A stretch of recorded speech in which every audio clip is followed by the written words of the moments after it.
Yo, Tripolar Bear. Today, I have a Melding 90 max res suppression super tanky Omega build for you to be able to do the Ubers, and we'll talk about that after we go through all 7 of the Uber fights, which I completed yesterday in softcore, of course, with my Fire Trap build.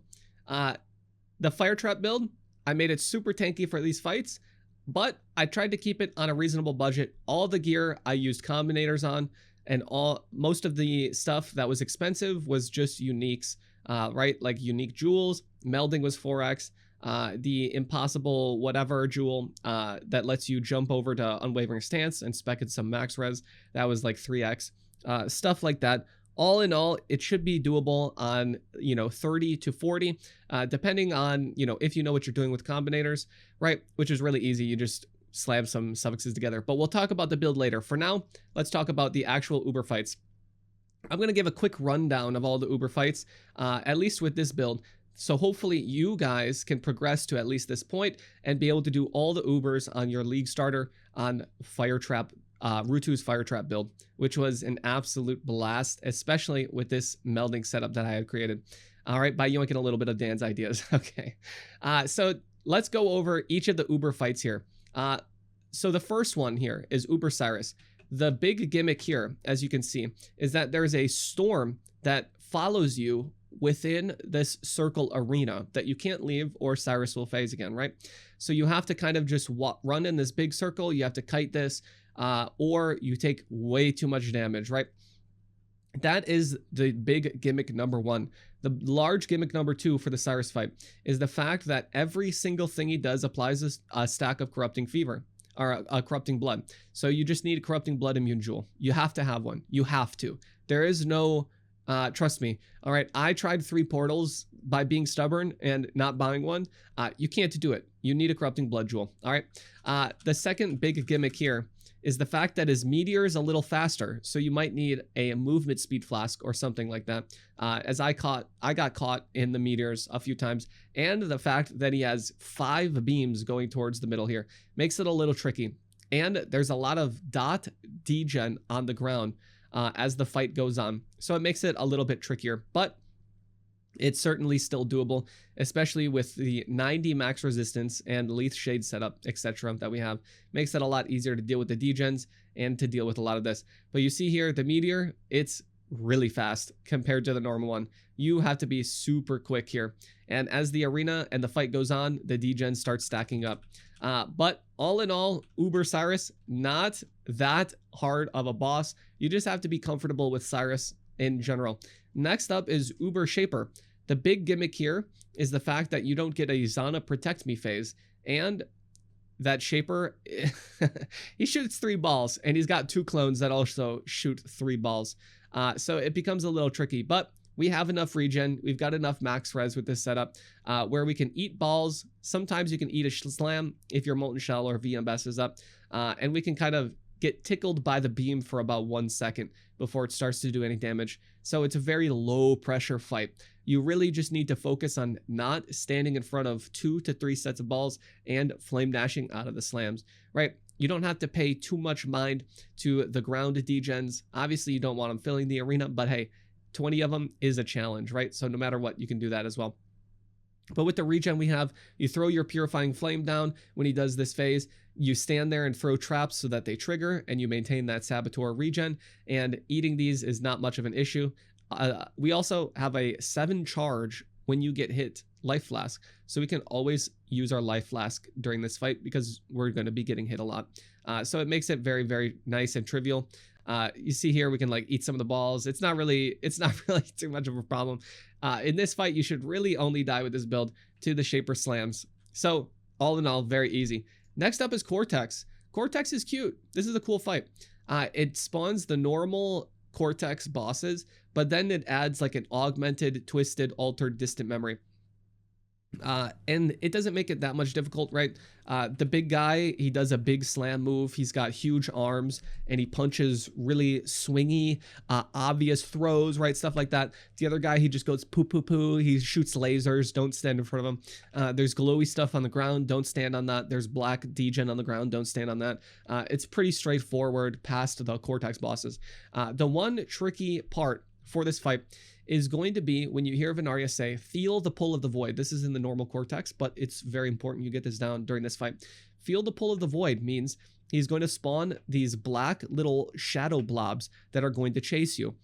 The strategy for this is when you hear that visual cue, look at which way Cortex is facing, right? The Cortex boss. Look which way it's facing.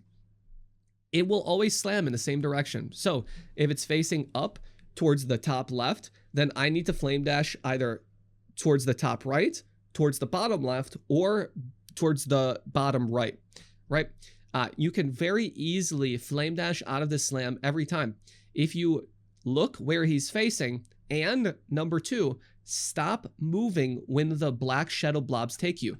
If you're moving when they take you, your character will continue moving, right? So you just like stop what you're doing, right? I stand there. Now you can't do that in hardcore because you have to dodge other shit, but whatever. It's softcore. Okay. I let them take me. You see here, I was able to eat the slam and it teleported me to him. I flame dashed out of the big slam move. All right. That is the one tricky part. And you know what? It's worth it to learn it because god damn, does it feel cool to get the pull of the void flame dash combo out there. All right. It feels pretty slick when that happens. It really, really does. It feels like you're a real cool guy, okay? But other than that, the Cortex fight's pretty simple. The glowy things, don't stand in them. The huge slam move, don't stand in it. This laser move, don't get hit by the lasers, right? Like flame dash out of that. After this move, it's a big slam. You know, there's big telegraphed area things on the ground for you to not stand in. With this, you're just throwing fire traps. You're doing your wave of conviction, purifying flame, whatever. You just pop them, you go, and you press your life flask and whatnot. It's a pretty simple, pretty straightforward fight. And you know what? It's kind of cool. All right, I like it. But let's skip ahead. And spoiler alert, no bottled faith. All right. Next up is going to be Searing Exarch. This fight is tricky, but on this build, it's much easier. The hard part here is the ball phase. He does lots of them. And there are minions that will be trying to thrash you and smash you during the ball phase, making it extra pressure filled. But the thing is, with this build and with this setup, I can eat a bunch of balls, right?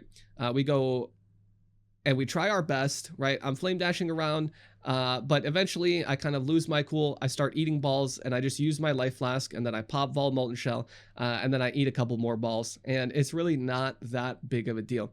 The trick here is to just save your Vol Molten Shell for the ball phase with this build. It lets you eat a bunch of balls and it lets you have a nice ease of mind. Right, as long as you have the proper setup, you should be able to do this, and you can probably do it deathless, so long as you're saving your VMS or have just a little ounce of skill for the ball phase.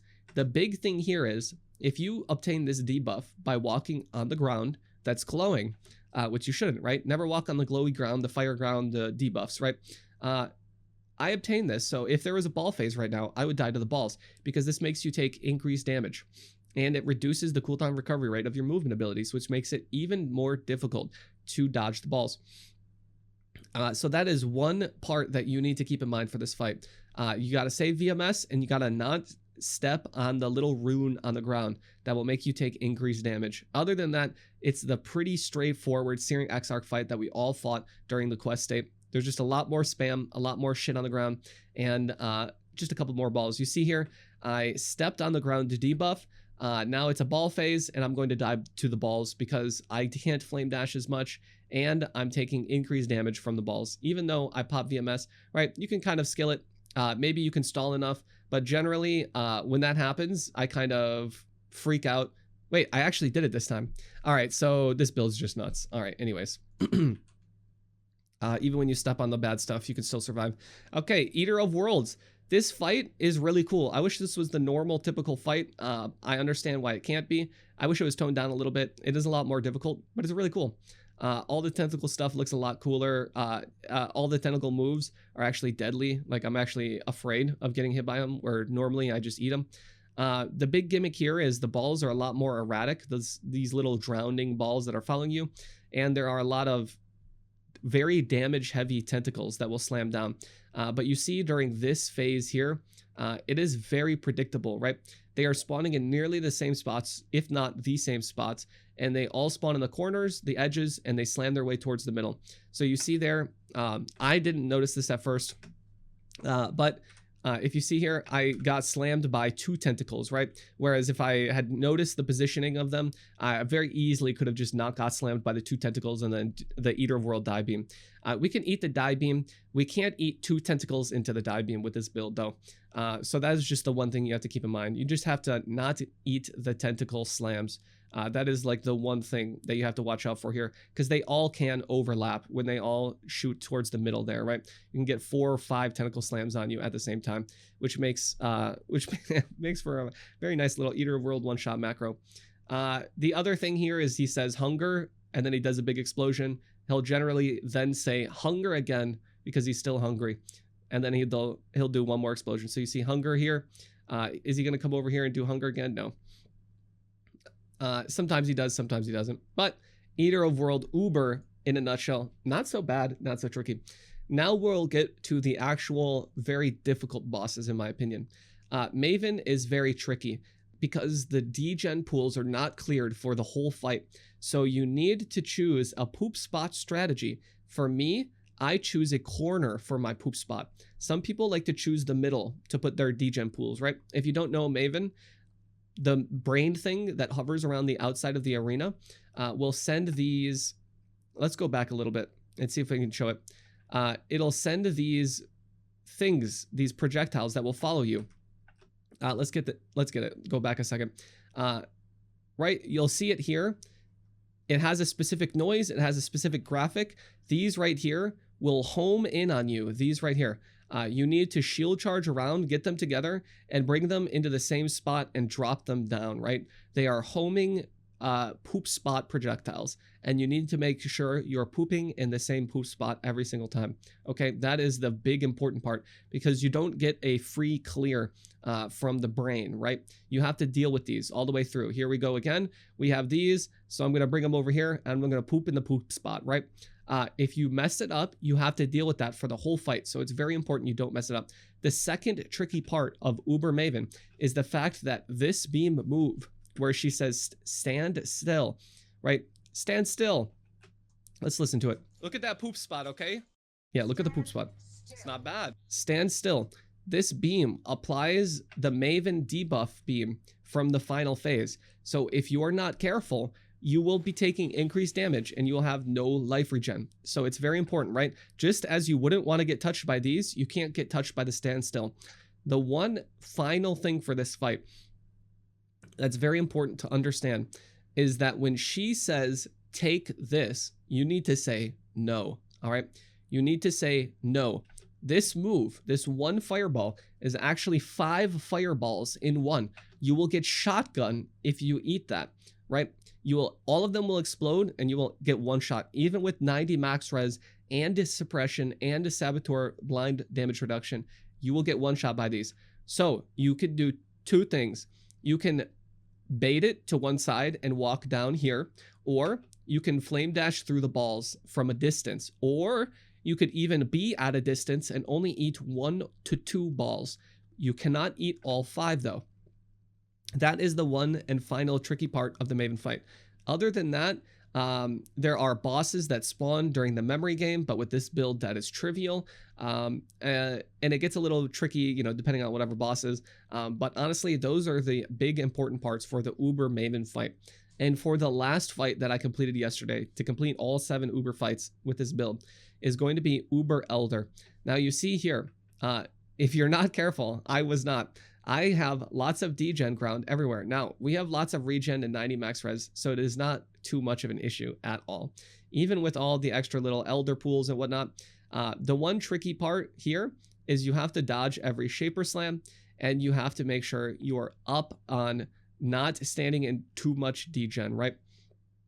I'm getting very lazy because I know it's the end of the fight here. I should have spec'd in Culling Strike, but even with a super messy arena, in this, I can pop VMS, I can just throw my fire traps. The big thing for Elder as well is that circle phase, he'll do 2 to 3 of them, right? So you have to actually stay in this because it'll have 3 rings of explosions.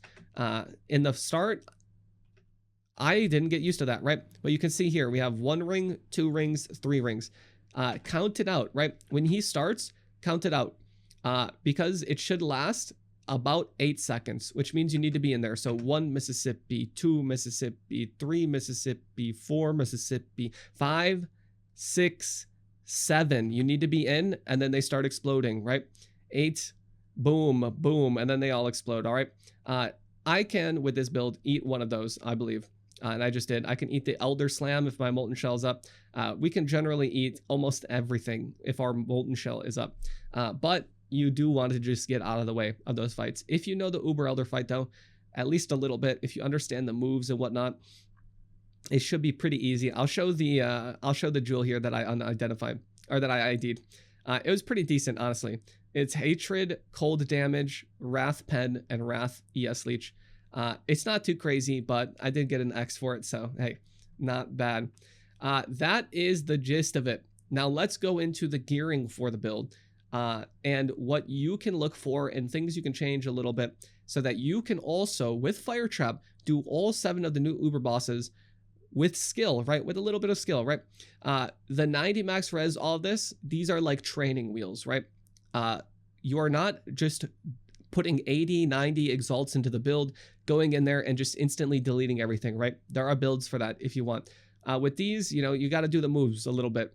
You got to understand the boss fights. I think it's a little more fun to do it like this, honestly. And all the defense are training wheels, which lets you goof up every once in a while, but still be able to do the fight in the end. So this is a Melding of the Flesh Fire Trap Saboteur setup. It's a level 100 POB, but remove life from level 100 and you can get it down to 95 because that's exactly what I did. All the gear is combinated and crafted with, you know, the jewelry, the armor, the weapon recombinators, etc., or just bought off trade for whatever it was, 50C or something like that, right? All in all, you should be able to put something together like this for probably less than 40 exalts, so long as you're smart. So let's talk about the expensive parts, right? Number 1, the Grasping Mail. This is like 6, 7 exalts for a Grasping Mail with a global defense mod.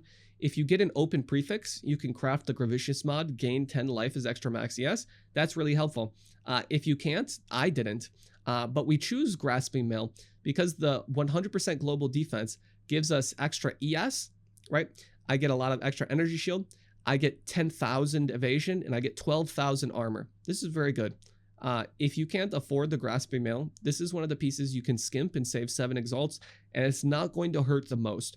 The important part, and why we don't use the Skin of the Lord or Loyal here, is the Eldritch Influence for Purity of Lightning aura effect and effect of non-curse auras.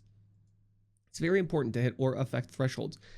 So we use Purity of Lightning because you get +2 max lightning res on your helmet, and we can't get the max res on the boots, right? And we don't want to do anything on our gloves. So we choose Purity of Lightning because on helmets, you can only get max lightning res. That with Melding of the Flesh lets us have 90% max resistance, which is super, super good. So we don't take Ellie damage. Our boot slot, we use Legacy of Fury, which gives us Scorch and Explosions. It's pretty nice. So that's why we can't get any max res memes on our boots. How we get to 90 max resistance is very important. You need to come down here and get this aura effect. You need to get this here. This aura effect is nice, but it is unnecessary for the setup, although you might be able to find some niche scenario for your setup that makes it work depending on what your other roles are. So you get that aura effect. We're coming up here and getting this aura effect, and then the aura effect mastery as well. The last bit of aura effect that we get is going to be from a Brutal Restraint. I bought mine and it came with increased effect of aura on it. You might get random things. If anything, you just divine your Brutal Restraint until it has aura effect on 1, 2, 3, right? You need it on one of these 3 nodes right here. This also solves our dexterity problem, which is really nice. You need it on one of these, right? So you just divine it until it has aura effect. The keystone doesn't matter because we don't take it. The second thing is that we're getting a unwavering stance, impossible escape. This is Steel Mage's Jewel. This is really cool. This lets me allocate any nodes within the keystone of unwavering stance with a small radius or medium. So I get +2 here, and then I get another lightning there. So that's how we get another 3 max lightning res, right? Like I said before, we get 2 on our helmet. And then we also get aura effect for purity of lightning and 11% effect there. The last piece is crafting +1 to socketed AoE gems on your helmet and putting your purity of lightning at level 21 in your helmet, right? So level 21 in your helmet. If you don't put it in your helmet, it doesn't get to level 23 when you have a +1 all spell on either your weapon or your amulet, right? You have to have +1 all spell on one of these pieces and put it in a +1 helmet at level 21, right? That should be just about everything to hit 90 max resistance with Melding of the Flesh. For all of the gear, it's all very, very tight on the suffixes, but that is not an issue with combinators, right? Take T2, T1, fire and lightning res, and then take suppression and cold res at T2, T1, and slam them together, and you're pretty likely, I shouldn't say more often than not, right? There's a decent chance, decent enough that it's very worth it, that you get 3 tier 1 suffixes, right? You just do that, and you get some real dank stuff, right? That's how I got literally every single piece of my gear, except my body armor.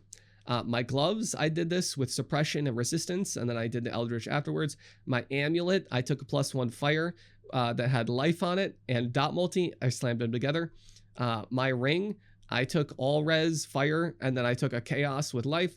I slammed them together. The thing with rings is you don't have to worry about the life because you can do the veiled chaos, right? You lock suffixes, you use a veiled chaos orb, then you craft mana, then you unveil life more often than not. For the Stygian, you need strength, right? You need strength on one of these pieces. You get strength on belt, ring, or amulet because we need suffixes open on the other pieces for spell suppression. That is very important. So I got strength on my Stygian. And then I got res, and then crafted res with some life on there as well, using the Veiled Chaos trick, just for easy life for like 2x. Right, then we have Melding, Brutal. My Watcher Eye has Fizz taken as lightning while affected by Purity of Elements. This is good because we have 90 max res and we need more physical mitigation, which comes to my helmet, which has Fizz taken as lightning as its Eldritch implicit, and I got the Corel mod for physical taken as fire. This is important. This is a veiled mod that you can just buy and combinate into a good helmet base, but if you were to get this as a Delve mod or as a Warlord mod, it would be a suffix, and we need as many suffixes as we can. So the Corel mod is a prefix, which is very important, which leaves a suffix open on our helmet, which is very, very nice. So that is the gist of it. For the helmet enchant, if you need one, I actually ran without one, but I put one in POB because you should get it. You just pay someone on the TFT to run lab with your helmet until they get it. You can cancel at any time, which is what I did because I was being impatient and it didn't happen after a day. Generally, it'll take a day or two with your helmet and they'll get an enchant, or at least one of them, right? I'd say run it for fire trap burning damage or for duration, right? Either of those would be great. And it'll cost you anywhere from 1 to 4 exalts for that. And it's pretty good, right? The last piece here is Polaric Devastation. This is a 4 exalt ring. This gives us 20% more damage because it covers enemies in ash pretty deterministically. And we get fire and cold res as well as duration of ailments, which is pretty nice. This is nice because we get a lot of res and then we get 20% more damage. You don't need this. Your fights will just take longer, so you can save 4 exalts here. The easiest places to shave off money would be Polaric Devastation, opening up an extra suffix on your ring slot for an extra resistance mod. Right, so the cheaper setup would be dropping Polaric and getting triple res suffixes in this slot. Then that lets you drop Impossible Escape because it opens a suffix up on your shield. So you can drop one of the big reses there on your shield and get a +3 maximum lightning res shield. So you can save yourself about 8 exalts off the top by doing that combination there. it's a little finicky, right? You're going to have to work with this build and path the building. You're going to be importing, and you're going to need to make sure you get T1, T2 res on literally every slot. Same with suppression. The suppression is very tight as well.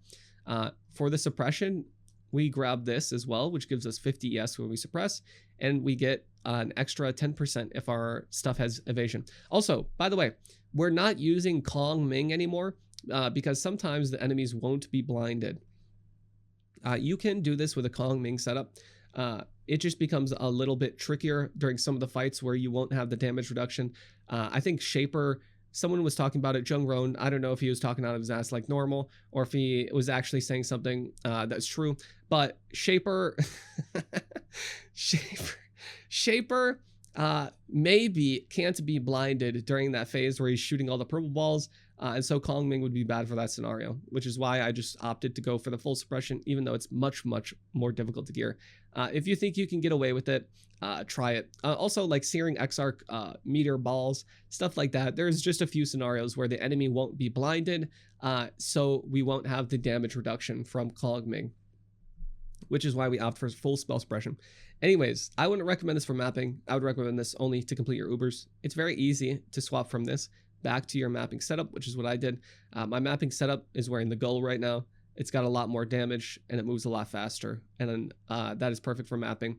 It has a lot less survivability, obviously, than 90 max res, but I don't need that much survival for mapping, okay? I just need to blast. Anyways, I'm Tripolar Bear. Like and subscribe. Let me know if you completed your Ubers with this setup, and I'll catch you guys on my Twitch live stream, twitch.tv/tripolarbear. All right, bye.